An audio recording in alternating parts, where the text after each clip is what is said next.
Today, I'm really excited to bring you this episode, which is based on a user request. How do you set up your finances when you're starting your first job in consulting?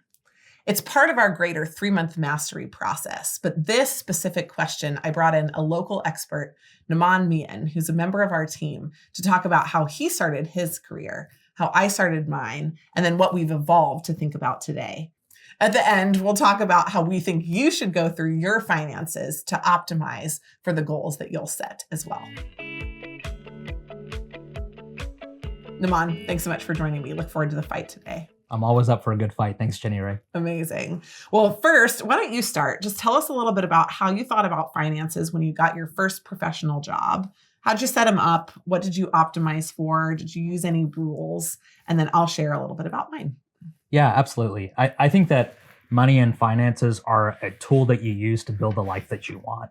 And so I thought about the goals that I had for me and for my family. And really, my goals were all about financial security, so I'd never have to worry about money again. And so I thought about money in terms of 3 buckets. The first bucket that I thought about was investing. The second bucket I thought about was saving. And the third bucket I thought about was spending. I found often as I've worked with people and talked with people about their own finances, they underestimate how difficult it is to determine how much they should spend. And so as we talk about finances, it's important to talk about saving and investing. Equally, it's important to talk about spending.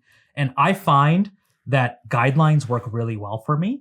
I am somebody who wants to make a limited number of good decisions, but then have those decisions be automated moving forward. Let's talk about your outfit. Is that a go-to every day? Go-to.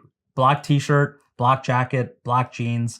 I'm a big believer in the fact that most of us have a limited number of good decisions we can make every day. I'm not going to waste one of mine on my wardrobe. So I feel the same way about money. I want to spend a handful of hours a year optimizing my money system and then live the rest of my life outside of my spreadsheets and actually go enjoy my life.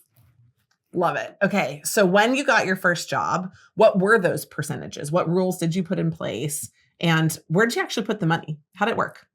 Great question. So I thought about my after-tax income in those 3 buckets. And the way that I thought about it was I wanted to spend 40% of my after-tax income on my needs.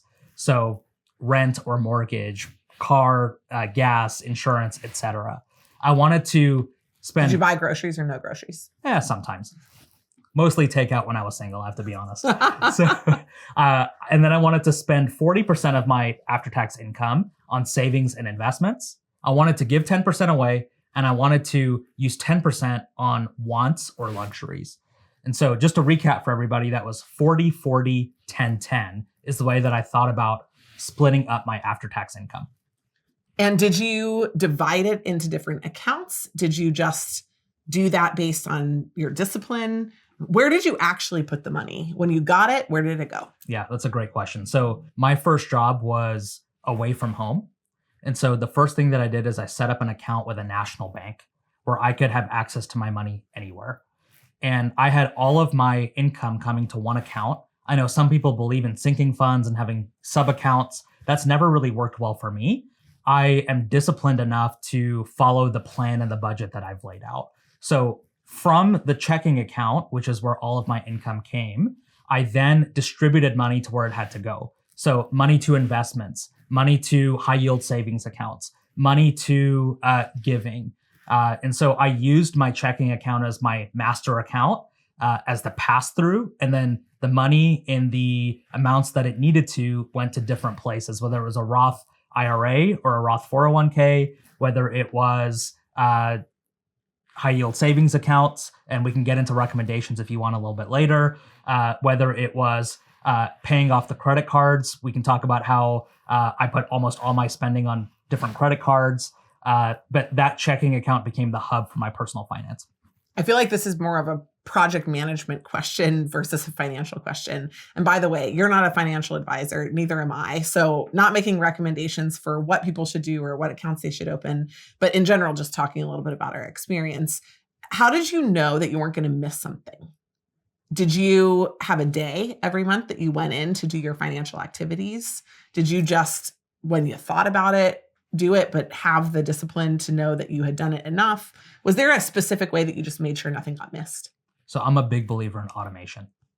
So again, I mentioned at the beginning of our conversation, I want to make good decisions once and then have those decisions carry on without me having to make the decision again and again. And automation is the way that you do it. So I automated my investing. I automated my giving. I automated my bill pay. Any recurring expense or investment that I had was automated. So I could go in once a year, maybe check my accounts, make sure my allocations were where I wanted them to be. But then I knew for the rest of the year that the big stuff was right and it was taken care of. I love it. Well, I'll talk a little bit about what I did when I was at Bain because it was a bit different, but also I was in a pretty structured environment. I grew up in a house where my dad was the senior vice president for a public company of compensation and benefits.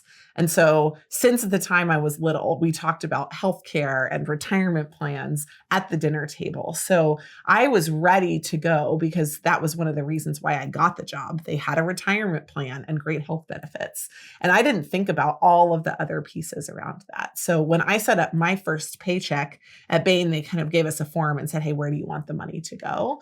I made it pretty simple for myself. I actually did it almost in the reverse of what you did. So I took the retirement amount first, and I just said, I want to max out whatever retirement I could get. So I put whatever the maximum was that I could put in retirement.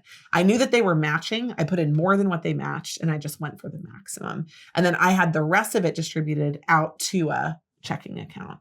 And from that checking account, I had one credit card. My family was super disciplined in the way they taught us about money. So I had no credit cards when I was little. I had a debit card when I was in college. And then this was the first time that I got a credit card, but I had treated it for a season like it was a debit card. And so for that, that was super helpful for me. And I was able to put everything into the one account. And then kind of like you, I automated a lot of the things that were coming out of it. I think what I missed is that I didn't think about some of the additional investing I might want to do. That's something I'll talk about in a minute.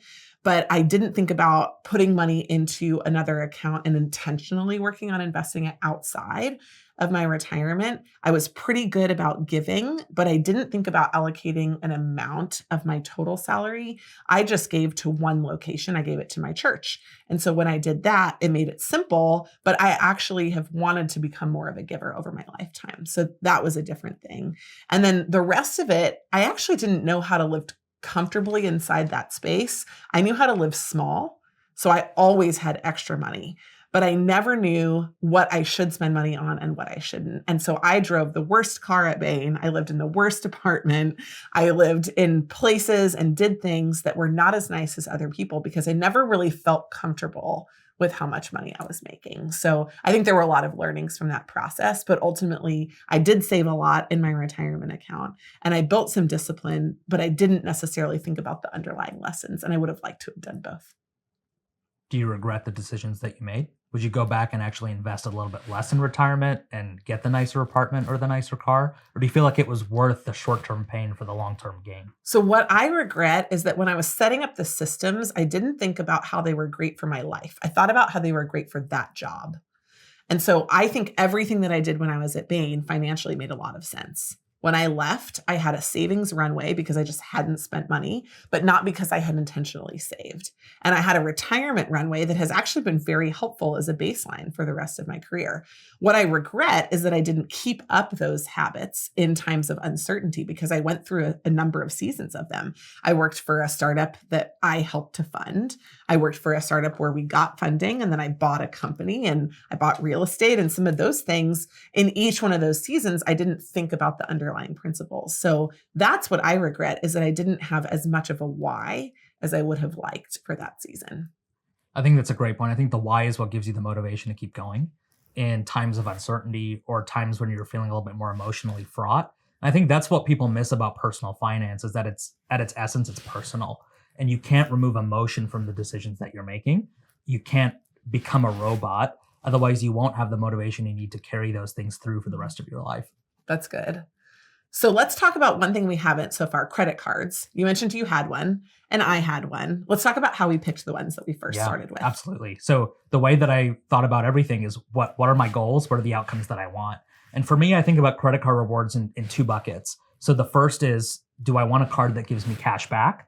The second is, do I want a card that gives me travel rewards? And I know that there are more categories out there than that, but those were the two that were the most compelling to me. And so at that point in my career, I was single, I didn't have children, and travel was important to me. And so I picked a travel rewards card. And the one that I ended up starting out with was the Chase Sapphire Preferred, which is still one of my favorite cards today. I've upgraded from that to the Reserve now, but found that to be a really manageable annual fee. But I knew that I would take advantage of the rewards and the offers that it gave me, and I would get more money from that card than what the annual fee was costing me. So that's where I started. I love it.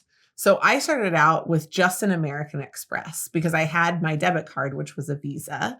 And I knew you needed both if you were traveling internationally. I'd spent a lot of time internationally. But the American Express card was through Delta because I lived in Atlanta. And so there was only one airline that made sense to pick. I put a lot of my travel budget on Delta, and that made a lot of sense for me. I think I thought a lot more about the value of the bonus at the time when I signed up than I did about the ongoing earnings. And that's been a learning for me over time, is that there are a lot of credit cards that I've thought about at the beginning, but not about how I want to spend on them over time. But I still have an American Express with Delta today. It's been a long running card in my credit cards portfolio and something I've been really glad to have. Okay, so let's talk now about what we would do differently. So now, do you do something differently that you didn't do then?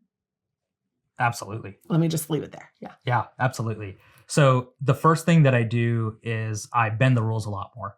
So early in my career, 10 years ago, I stuck much closer to the guidelines that I laid out at the top of our conversation today. And it was good for me at the time to build good habits, and good for me at the time to prove to myself that I had the discipline to stick to the rules that I wanted to create for my own life. Good. Now I am much more willing to spend more than I perhaps wanted to on luxuries or wants. I know that I've given myself the buffer to be able to do that. I know that if I want to bump my investing up for a season, I'm able to do that.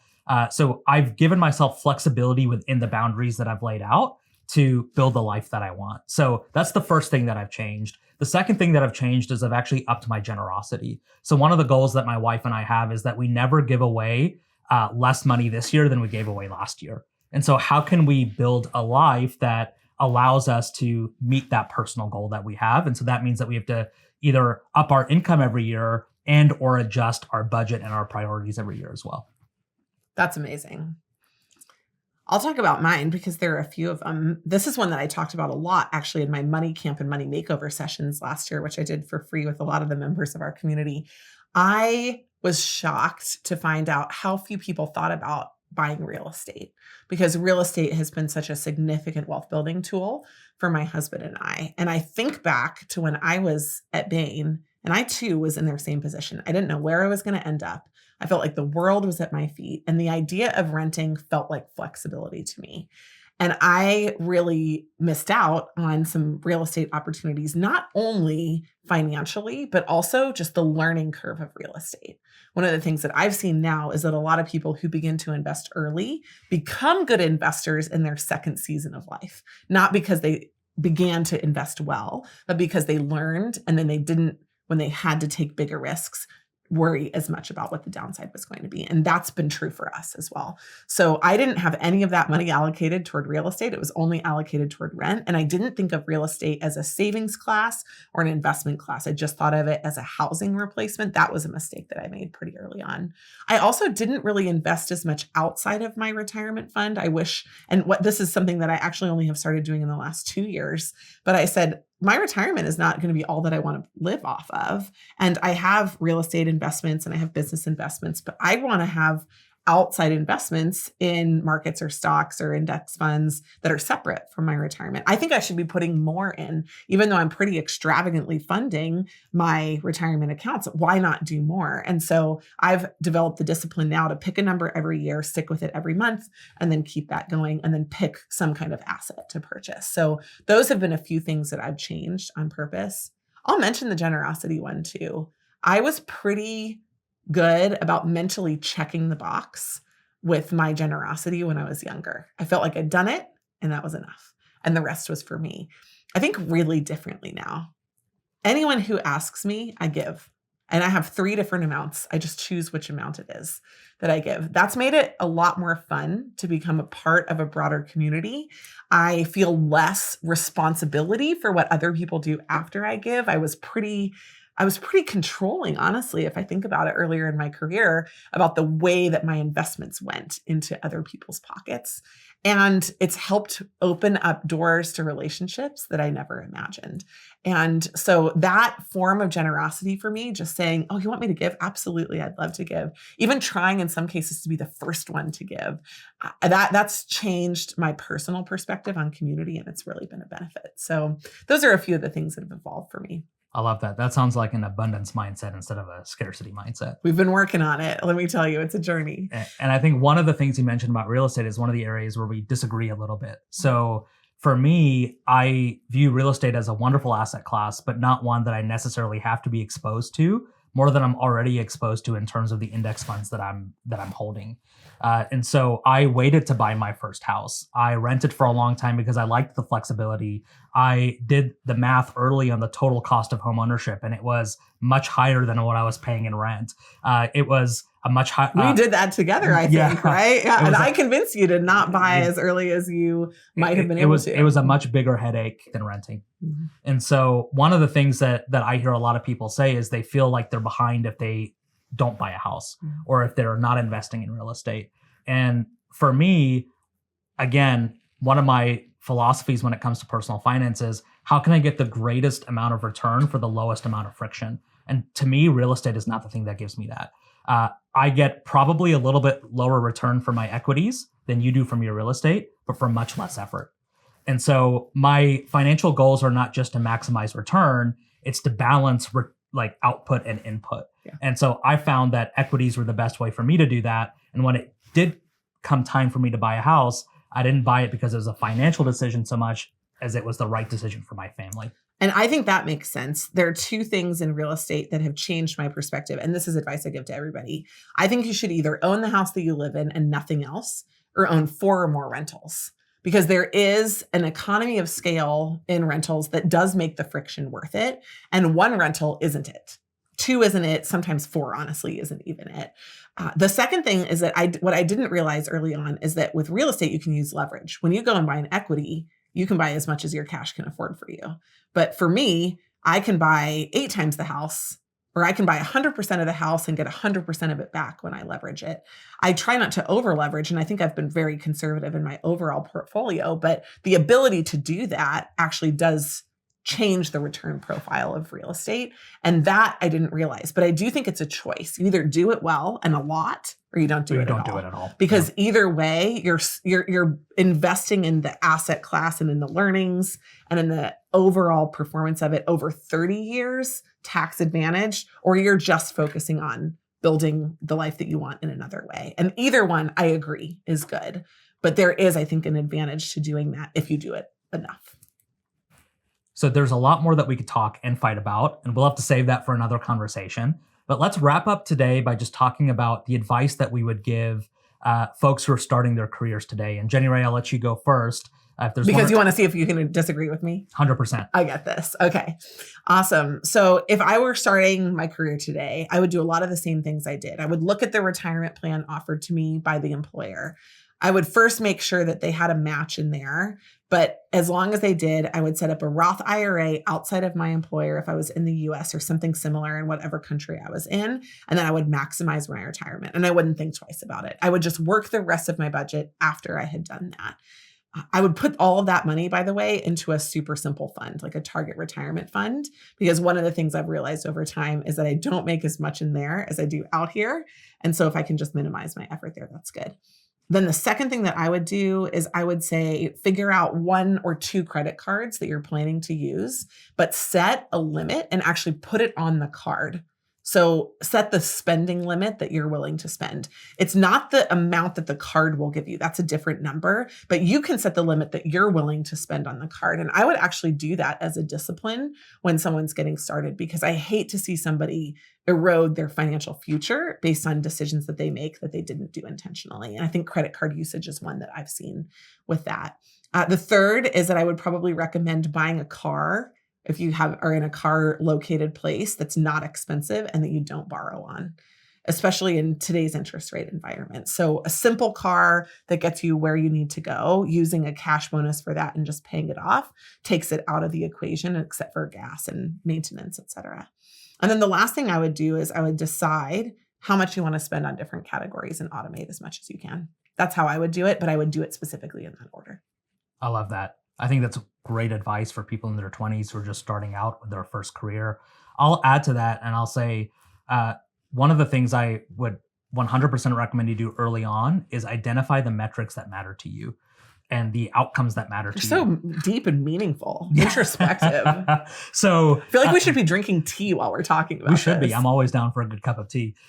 So is your credit score the metric that really matters, or is it your savings rate? And I have a perspective on that, and I could sit down and tell you, but you need to decide for yourself, what are the numbers that really matter to me? And then how do I reverse engineer from there, a process and a system that gets me to the outcome that I want? So the first thing we have to identify is what our goals are. Second, I would say focus on the big decisions. Those will drive 80 to 90% of your outcomes. So if you invest in retirement, and starting it and just investing in something is better than getting your asset mix and your asset allocation 100% right. Just do it. That's a big decision. That's a big driver and lever that you can pull for future success. Is going to be more important than getting all the little details right. Somebody once told me that time in the market is more valuable than the timing of the market. Super true, 100%. Right? Yeah. So start early, be consistent, you'll be okay. And that's a big decision that you can get right today. And if you get that right today, it's not going to matter as much how much you spend on a cappuccino every day on your way to work. So get the big decisions right. And then the third thing I would say is think about the future. So I didn't talk about that. So one of the reasons that I care so much about personal finance and about money is not because I want to be a billionaire, but it's because I want the flexibility. You don't? I'll take it, but it's not the goal. I want the flexibility to build the life that I want. I want to feel like that I can have kids when I want to have kids. I want to feel like that I can go and start a business when I want to start a business. I want to feel like I can move to wherever I want to move when I want to move. So what money gives me is options. And the way that I define wealth is the ability to choose amongst multiple options. That's what wealth is. It's not a dollar amount in the bank. And so when I think and plan for the future and set up these systems, I give myself the flexibility to save more money and have cash on hand when we're pregnant and about to have a baby. I give myself the ability to take a career risk and move to a startup environment like you did, or to take the plunge and start my own business. I give myself the ability to go live in Europe for 3 months, or just move to a more expensive city because that's where I want to be. And so if I set up my systems now, I'm going to see the fruit of that work for years and years to come, not just in the decisions I'm seeing today. I love it.